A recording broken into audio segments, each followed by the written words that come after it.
get to the bag, ayy. Got the foot on the gas, pedal to the metal when the lane moving fast, ayy, ayy. Let them all cross. If they hate, then let them hate and make a bigger boss, ayy.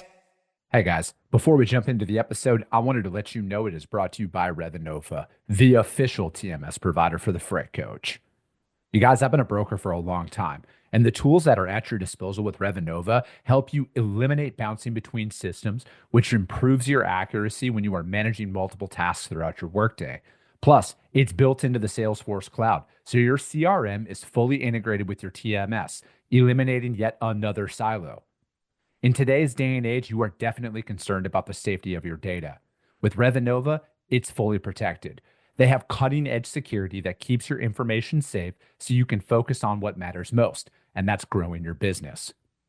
Speaking of growing your business, with Rate and Lane IQ, you get real-time pricing and route recommendations, helping you optimize costs and improve operational efficiencies, which ultimately helps you make smarter decisions.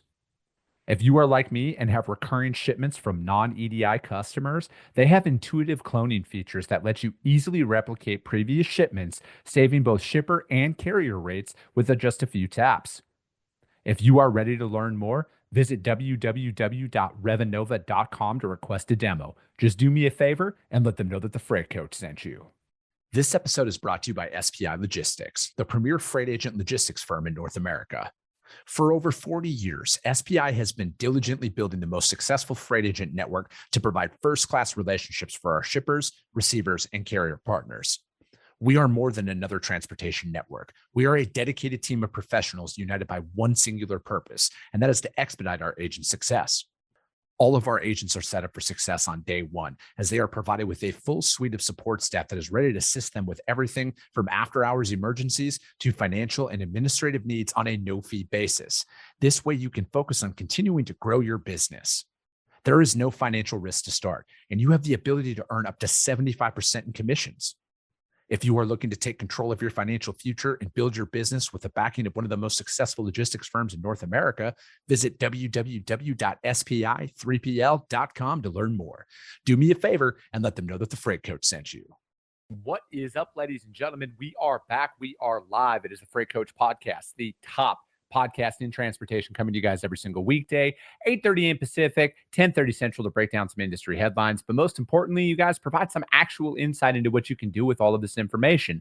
If this is your first time tuning in, welcome. This is the real side of freight, ladies and gentlemen. And I say that before every single show. And what I mean by that is I only speak with transportation professionals, because at the end of the day, you guys, I want to talk to the right individuals who have done what you're looking to do or who are currently doing what you're trying to achieve, so you can take that information, apply it, utilize it, and see a meaningful difference in your business and your life. Happy Tuesday, everybody. I got a very special guest. I'm going to bring him up here shortly. Just a quick reminder, you guys, our weekly newsletter drops tomorrow, okay? I will not auto sign you up if I have your email address, but if you want to go and register for it, just go to thefreightcoach.com. It'll auto prompt you to do it. We always do some, it's all industry specific. We'll drop some rates in there. We'll talk about fuel prices, all of that stuff. But again, it's all value-based for the transportation industry. So if you want to hit it up, go to thefreightcoach.com. All right, you guys, I'm going to bring them up right now. We're going to talk. It's going to be a very open-ended conversation today, you guys. We don't know where the direction is going to be, but I have the founder and CEO of Valoroo on the show, Mr. Nick Schrock. Nick, thank you so much for joining me, though. Yeah, thanks so much for having me. It's a pleasure. No, absolutely, man. And, you know, as we were talking before we just got on, you have now recently moved up to Reno, Nevada now. And I love how you called it Nevada right away. And that is the running. It really pisses people in Nevada off when you call it Nevada. So I always refer to it as Nevada because my brother lives in Vegas. So it's just one of those things I always love to drive home because it really irritates people from there. That's funny. Yeah, it was kind of like I was originally from St. Louis, but on the Illinois side. And then anytime someone said Illinois, it's just like you just tweak a little. You don't say anything, your eye twitches. It's plural. There's two of them. That's why they call it Illinois. Yeah. So, dude, how'd you get your start in freight, Nick? Like, what brought you into this industry? Yeah, so I was selling. We talked a little bit about. We both have a background in sales, but I was selling enterprise event management software to convention centers in St. Louis. And my now wife, we were dating in St. Louis. We were like, well, hey, we both wanted to move out west to San Diego or LA or whatever it was. She's in supply chain as well. And she got a job running the supply chain for, I think it was Don Joy or one of the large shippers out there. And they actually moved us out. And being in sales, you're like, well, it's like if you're good at sales, you can get a job really anywhere. You've got a track record of success. So just quit, moved out there. I just started applying at a lot of places. And one of the places that I applied to was a small freight startup. There's like 10 guys in the back room of another carrier that he owned, which is now Flock Freight, right? It started out as optics, and it was just, they were like, hey, we're trying to optimize LTL and do these different things. So I started out just as a broker for them, just cold calling shippers, quickly transitioned. They noticed I was a data geek, and they're like, hey, will you run our sales data? Make sure like we're have good cold call conversions, this type of thing. Took that over, was successful. And then after that, they're like, hey, we're trying to scale this thing. Can you look at offshoring, right? Mm-hmm. Can you help build out a lead generation team in the Philippines? So I took that over. That was very successful. And then started outsourcing other things like quoting admin, a number of other, even account management, stuff like that. And well, that's how I transitioned out of like direct selling freight, because I was running our customer acquisition and then some of our offshore teams. And that's where the idea of Valoroo came from too. Dude, I like that. I think like that's my favorite part about interviewing individuals, on this show is hearing people's stories about it, right? Because I feel like, the traditional transportation people, I always think, driver, dock worker, broker, stuff like that is like the only roles inside of the industry. But it's like, I feel like a lot of people come in, they kind of get a taste, and then an idea gets sparked, right? And that for me, when it comes down to like building a business and entrepreneurship, that's the fun part. Now I'm 5 years into being self-employed, but it's like looking back, and it's like, dude, it's just that idea that you can capitalize on and build out on. And then you find that passion, and it just happens to be under the transportation umbrella. And I feel like now, like, man, we truly are in a global workforce, like you don't need to be in the United States to work in the United States anymore. Like it used to be, like 4 short years ago. Right. Mm-hmm. And now with it, I mean, I know that there's a big call out there to return to the office and everything else, but like, I guess I'm of the mindset with a lot, and I'd love to get your opinion on this as well. I'm of the mindset inside of my company as we grow and scale. Yes, we will have offices, but like at the end of the day, man, I'm a parent. And if you need to go for whatever thing, as long as your work's done at, like, if I say, hey, I need this by 2:00, as long as I get the ship by 2:00, I don't care if you're on a family, event or whatever that looks like, because I want to try and find that balance. But like, I see the benefit of both, I guess, is what I'm really trying to get at. Yeah. And it's remote because we run both teams. It's like I have an office in San Diego. I have an office in Belize. It's like Philippines is mainly remote, even though we do have an office. So I've definitely learned there's positives and negatives of both. It's like in-office is just easier, right? It's like you can walk over to somebody and talk to them and do these different things. Where remote, we've had to build like a ton of processes to make that successful, where it's like, hey, we're taking random screenshots of people's monitors every couple of minutes. We're tracking keystrokes, mouse strokes, what applications they're on. We're tracking KPIs on a daily basis. And it's made us be extremely hands-on in our management of employees. But it's also allowed us kind of something we really didn't think about. We were just doing that. It's like, well, this is what we have to do to manage the employees. But you give the reps and the agents more one-on-one time, and they actually develop so much faster in a remote environment, because it's not just, you don't just think they're going to develop by being in the office. It's like, no, you got to coach them. You got to review their calls. You have to listen to and review their work. And because we're doing all that, they spot their mistakes way earlier. They develop faster. And I'm a very big fan of remote work. Honestly, the main reason we have offices is because a lot of our customers have the idea. It's like, no, I want butts and seats. I want them in the office. And I want to be able to offer that service, which we do. Yeah. However, if I could choose, I think you're going to be able to draw in higher levels of talent by offering remote work. And it's just an added benefit that your competitors probably aren't doing. No, I'm right there with you, right? Like I'm not closed off to the idea, right? Like I know that there's some people who are like very hard lined about it. I feel like as we're getting our business off the ground, it will be definitely more in person, like that's one thing that we want to do. But like at the end of the day, like me and my business partner, he's in Minnesota, I'm in Arizona, right? Like we work and communicate just fine with each other. Now, granted, when there's more people, added layers of complexity, we'll cross that bridge when we pass it. But I feel like, I'm not closed off to the idea. And I feel like, in today's day and age, if you truly want the best players out there, are you going to get them in your community, or are you going to be willing, like we were talking about how, we both moved out from the Midwest, right? Like, are you going to be an employer who's going to be willing to pony up the moving cost for somebody to bring them in? If you're, say they're on the East Coast and you want them to move out West, are you going to pay for that?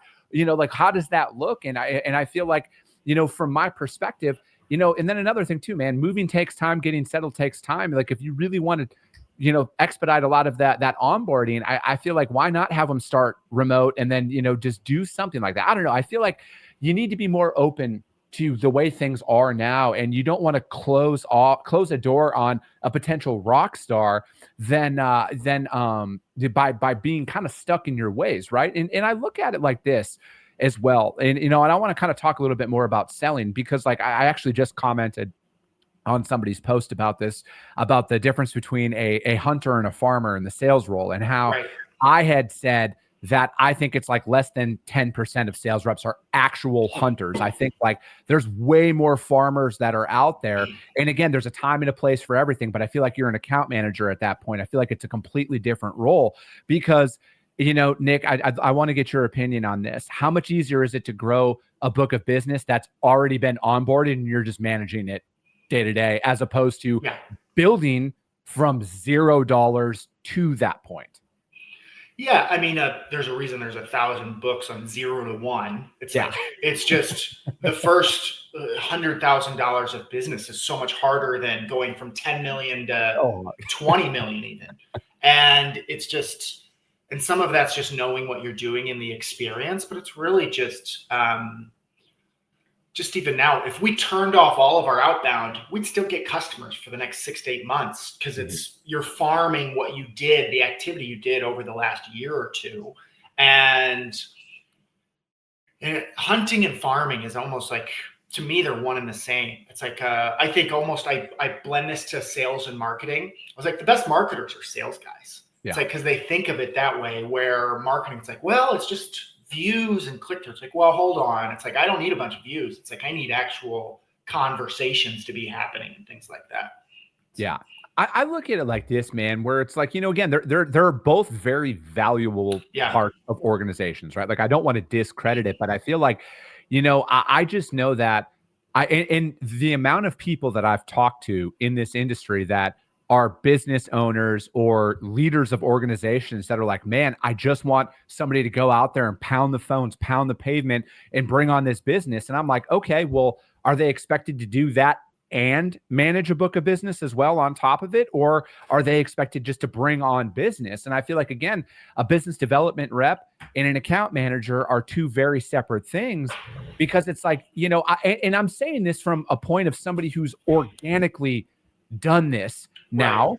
Are you guys split on your side? You have your business development and then other people manage the accounts? No, dude, it's just me and my business partner. So you guys are just full on. We're doing everything right now. And I know for a fact that you have to budget out your day so much more as you're going out there, and then you're adding, freight involved, and moving all of that. And, everybody wants to sit here and say that they're the best at everything, but I'm just going to continue to be real with people. It is very hard to be in sales mode and then operations mode, and then jumping back and forth in between that, right? So I feel like kind of having those defined roles is crucial as your business develops out, right? Like, I am a major fan of operating in the pod model. That's a model that I had worked in for a very long time as a freight broker. And there is a lot of value in having a senior sales rep, a junior sales rep, a couple of carrier reps, and then a traffic coordinator on the same table who are all managing it, right? And I know that we could go on for days about split model, cradle to grave, everything else. But I've just found that to be the most effective thing, because when you're working as a team out there, your carrier reps need to know how hard it is to get customers, just like your customer reps need to know how hard it is to cover the freight that they misquote and everything else that come along with it, right? So I feel like at the end of the day, you need to have that singular focus inside of your business, because I know everybody has limitations, whether you want to admit it or not. I know my limitations that are out there because like, again, you get this, Nick, you founded your company. There's a time and a place where it's like, dude, you're doing 18 different things and you're spinning your wheels. You're never making progress. You're stuck in neutral. Nothing's happening because you're spread too thin.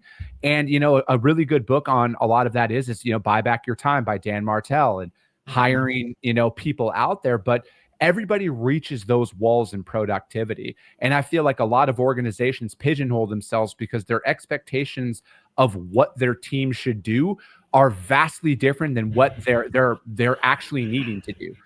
Like I budget out my day where it's like, dude, for the first hour of my day, I'm following up on existing business, right? Managing our current shipments. And then the next hour and a half, all outbound cold calls. That's what I do. I try and get at least 35 cold calls in that time so I can focus just on cold calls.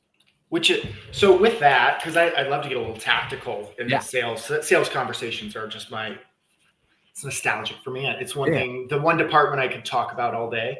It's how say someone's joining the freight industry, they're a freight broker, they're trying to build their book. How many phone calls would you say they need to make a day? I honestly think if you are just starting out, you need to do no more than 25 calls in a day. More than 25. I'm talking like first week or 2 weeks on the phone. Got it. Sure. Yeah. So after that, let's say they're onboarded, they understand it. Yeah, they're going. Yeah. I feel like 25, it's like all my customers would be like, don't let that guy talk to my reps. Yeah. It's like 25. Yeah. Absolutely. But I feel like this 0 to 100 thing is where you create more burnout than anything. It's interesting. Yeah. I have found that 50 so far is like a very good number where I can touch a lot of accounts in a day and I can do my job effectively. Right. And we're starting to mess with that data a little bit here, where as our freight volume increases, we're going to increase our call volumes a little bit too, because we want to find, can we get a couple more dials in a day and still service our customers at an extremely high level as volume increases. But I think that people put the expectation of, you need 100 dials in a day. I can a round number. Yeah. Nick, are you guys doing texts and emails too? It's like, how are you segment? Because I'm sure it's like, hey, you call, send them an email, you missed them, things like that. Yep. Are you guys, or maybe a more fun question is like, what's one of the most creative things you've seen other people do? It's like, whether it's giftology, sending people unique stuff, or just unique wording. Do you guys have anything? I think that from my perspective, I want to take the all business value proposition first. Like, here is who we are. This is what we do. All right. Like, I feel like people put too much emphasis on creating a friendship too soon in the sales process. Right. Yeah. Where for me, it's like, dude, this is who we are. This is what we do. We're here if you need us. Right. Like, at the end of the day, I'm a service provider as a freight broker. I am not here to reinvent the wheel. None of us are reinventing the wheel, no matter what marketing terms you want to throw in front of people. All you need to do is put your value proposition out there and then balance out. Like we've just found a lot of success, Nick, in asking the prospect, if they're like, hey, we're good right now. Hey, I completely understand. When's the best time for me to follow up with you? Is it next month? Is it 3 months? They will always tell you that. And again, it's like, it's staying in front of them without working yourself out of an opportunity. I've just found that in today's freight market, man, the rejection is like, it's even higher than it was in the past, because there's so many people that are calling right now. There's so many people that are reaching out, where it's like, I just envision, and again, I could be completely fucking wrong here with this, Nick. I just envision that people put these prospects in 2 buckets. They put that, hey, that person's phone, that number, that when my number comes across, they're like, hey, that person was at least pleasant to talk with. If they call us back, or when they call us back, I'm going to give them an opportunity to talk. And then there's the bucket of if you don't listen to anything that they're saying, they will block your number, they will block your email, and you will never, ever get access. I think that's the biggest one that a lot of sales reps miss is actually just listening, right? Yes. It's like anytime I'm teaching sales, it's always just which I go through. It's like, hey, your intro, your value prop in this order, your discovery. Then I triple circle discovery. It's like, be genuinely curious of what they're going on. It's like if you're pitching, you have the cheapest freight on the market, but they're shipping computers or glass or something really fragile. It's like they don't want the cheapest freight. They want the highest quality freight that's going to get it there. Hey, they're a just-in-time manufacturer. It's like, well, it can't be a day late because that shuts a factory down. Yeah. So all these things that if you just stop and listen to the shipper while they're talking to you, of course they're mean. You're pitching price when they're telling you price doesn't matter, but that doesn't wrap around your broker brain. So actually like listening and delivering value based on what they're saying, I think is so underrated in so many sales reps. And it's so hard to do because we all want to talk and you're not really listening. You're just not. So, and that's why it's like, I think Gary Vee wrote the book, Jab, Jab, Right Hook. Yeah. And, you know, a lot of that is, dude, I just like throwing a little bit out there because I want to gauge how they are as a person. Yeah. You know, because some people, dude, they don't want to talk to you. You caught them at the wrong moment and you're just going to piss them off the more you push your product, as opposed to really kind of sprinkling a couple of things in there. But again, if you actually know what you're talking about, and this is why I say go with 50, have them become subject matter experts. I know what to ask some of these open deck shippers to get them talking because I know about their freight. Right. All right. I am not just calling them for the sake of calling them. I know the intricacies, the ins and outs of their business, and I'll throw my introduction in there, try and hook their attention. And then from there, ask them a specific question about their product. Hey, this machine or this building product, do you guys only go direct to job site? And if you do go direct to job site, do you guys primarily need Moffett trucks to come in there and do job site offloads? That right there, just a little specifics, it's going to give you an opportunity to follow up because I am not naive to think anybody that I call is just going to give me access to their business. But I have the confidence that if they did, I could execute that freight at a high level. And I think having that discernible outcome in your mind it's another overlooked thing, man. People are only concerned about how do I make as much money as possible? And then another thing, if their KPI is hit 100 calls a day, how many of those are they rushing off the phone because fuck, I'm bogged down. I got to get 80 more calls in today or my boss is going to wear me out. Yeah. And at the end of the day, a business is just how much value you can drive. And I don't even want to run the numbers on it at how much money we lose in the first 3 months of working with someone, just because where it's like, let's just stack the deck. Like someone hires, let's say you want to hire 5 ops people. It's like we give them 10. We give you 5 free people for their first 2 months. We build out all of their standard operating procedures. We have a manager, not to mention the sales rep that sold it in, overseeing, making sure. And it's like, it's incredibly expensive.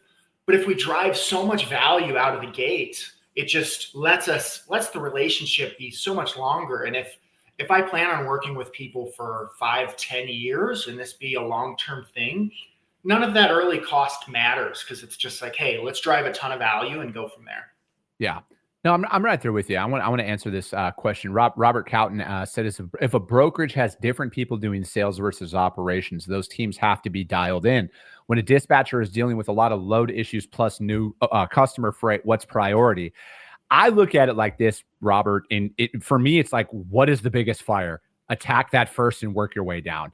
It sounds very simple, but like I am very much on a just absolute mission this year to simplify my day and follow my daily tasks. So if I'm faced with 3 or 4 fires at the same time, it might be the first fire that came through, or if I assess all of them and I'm like, all right, this is the biggest issue, and then work my way down from there.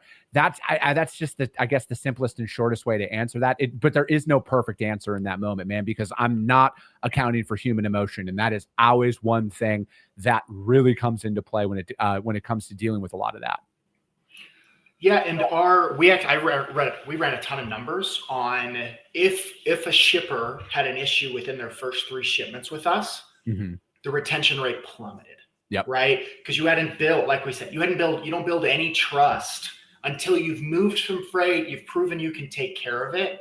Now this is just it depends is the real answer. It's like, well, if your new shipper moves one shipment a quarter and your existing customer is a daily shipper, I think we all know which one of those should get the bulk of your attention.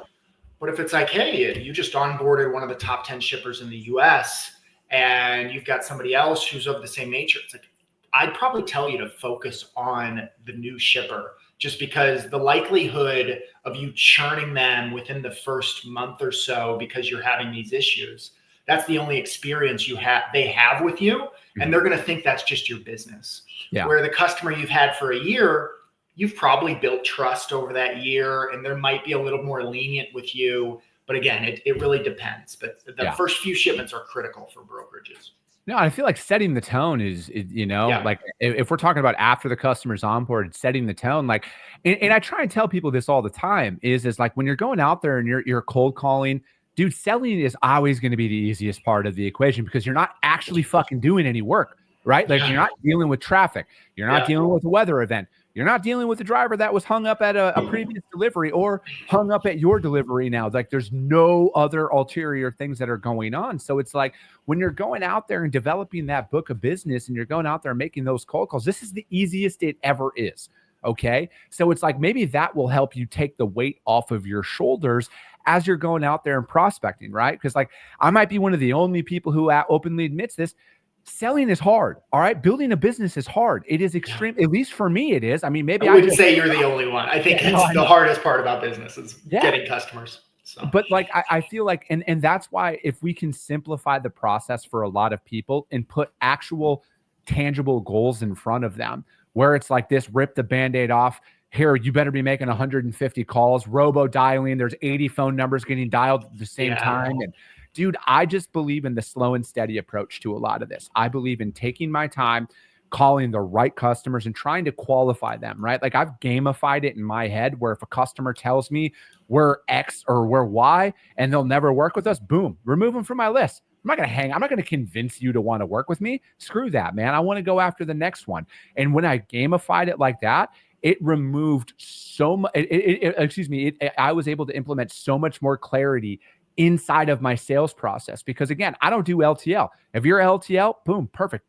No worries. You work with asset only. Awesome. I'm not here to convince you of why you should just work with a broker because I look at it as, dude, I need revenue. I need to find yes, we move full truckload. Yes, we work with freight brokers. It might not be a yes, we'll give you business today, but that is somebody who I can qualify in the moment to want to follow up with. Yeah. And I think it all goes along with a lot of, because our main customers are brokerages, right? Of who we're selling to. And the last, 3 or 4 years have been tough, right? It's been really tough for the market. And a lot of people have gone out of business or been struggling. And so they're like, hey, Nick, what are people doing that are making them successful and thriving in this market? It's like, are they implementing all this automation? Are they doing this and doing like tech stack? And I'd say everyone's working towards that, but there's no way that's the differentiator. They're doing the basics right. It's like they're taking care of their customers. They're making the dials. They're not reinventing the wheel and trying to be super creative. They're running a super clean freight brokerage. They do what they say they're going to do. They don't overpromise. They overdeliver. Just kind of the basics you're talking about. It's the people who are still doing well in today's freight market. I think that most people underestimate what they actually have, like they overestimate what they actually need to be doing on a day-to-day basis, right? 100%. Like, yes, automation is great if you can afford it. All right. It is phenomenal if you can afford it. But if you are like the majority of businesses that are out there, and again, you guys can Google this, most small businesses are 30 days from going out of business every single month due to cash flow constraints and revenue constraints and everything else. If you are in that category, focus on the fundamentals. All right. Simplify what you're doing. I'm trying to save you guys a couple of years here because I spent the first few years of being self-employed fucking going in every other which way out there. But now I feel like I'm on the right track, man. We're doing the same shit day in and day out. Awesome. Business development. I said, my number is 50 cold calls in a day. I hit that every single day. If I hit 56 cold calls in a day because I'm feeling feisty, guess what? Tomorrow, still have to hit 50. All right. And that's the approach. And it's hard to do as a sales rep, to be honest. It is. Yeah. To not cheat yourself by 4 the next or 6 the next day. Yeah. And that's exactly it, right? Because you get told no 99% of the time. All right. But here's the reality. All right. And I try and put this out there as much as possible. In today's market, I have found this: the more prepared I am with my cold call, i.e., I'm going after my target market and I don't want the best, I don't want all of their opportunity or whatever it is, exponentially more professional response. More people than not, although it might not be a yes, they are very cordial with you. They will let you down nicely. Yes, there's a couple of exceptions to that rule, but I would say out of the people who are picking up the phone and I'm actually talking to, respect goes a long way. And when you show respect, they're going to give you respect back. They're going to let you know, hey, actually, the person you need to talk to isn't here today. This is their name. I'm going to transfer you to their voicemail. But again, when you call me back, they're like, dude, it's wild. I've found, and again, you're not reinventing the wheel there. It's like, that's just good sales. It really is. I've got a sales rep. He's a monster. He kills it. He's been making, 70, 80 dials a day for 10 years. We've been working together. But he's like, I think it's his way of coping with people being jerks on the phone. And so it's like somebody hangs up on him. He just calls him back and he knows it's not going to be a sale. He's like, hey, I think we got disconnected. And then he'll just keep it going. I'm like, dude, you're crazy. I would just move on, like shrug it off and make the next call. But it's pretty fun. I would too, man. That's wild. Again, I just looked at it as like, I've caught some people at the wrong time on a cold call. And I've called them back in a couple of weeks and they actually remembered. They're like, hey man, we talked a few weeks ago, didn't we? And then they brought that up in that moment. Like, hey, you caught me at a wrong time. That's not what I meant, and again, it didn't lead to a sale or anything, but they recognized it. Right. So it's like, that's why I don't believe in like, can't be mad at them because like we said, every time you're calling and you're doing sales the right way, there's 5 other guys who have to make 120 because their boss is making them. Yeah. They've never taught how to beat discovery and ask good questions. Yeah. So we're like, hey, we're in contract till next March. It's like, well, just give me some spot quote. It's like, well, we don't have spot. We're in contract till next March. It's like, well, just give me one thing. It's like, man, you're not listening. Yeah. You're not listening to the shipper. He'd probably be willing to add you to that bid in like a couple of months, but you're trying to force this, $1,200 load where you can make, 10% margins on. It's like, and you're giving up the multi-million-dollar opportunity, but just because you're not doing a good discovery call. The longer you chase a no, you're costing yourself a yes. All right. Yeah. And that's really what it boils down to. But Nick, man, I appreciate your time, man. This flew by. Super. I mean, talking sales, we could do this every day and have a different conversation. 100%, man. But dude, I appreciate you joining me, man. How does anybody reach out to you guys to find out more about what you got going on? Yeah. So Valoroo.com, we do offshore, nearshore staffing specific to brokers and asset-based companies. So VALOROO.com. And then, or just send me an email. It's nick@valoroo.com. Perfect. That works. Nick, thank you so much for joining me. That is going to be it for today, ladies and gentlemen. We will be back tomorrow. As always, if you guys got value in what you heard, subscribe to the show, you guys. Share it out there to your network, because if you see value, your network's going to see value as well. I appreciate you guys. I love you guys, and we'll be talking to you soon.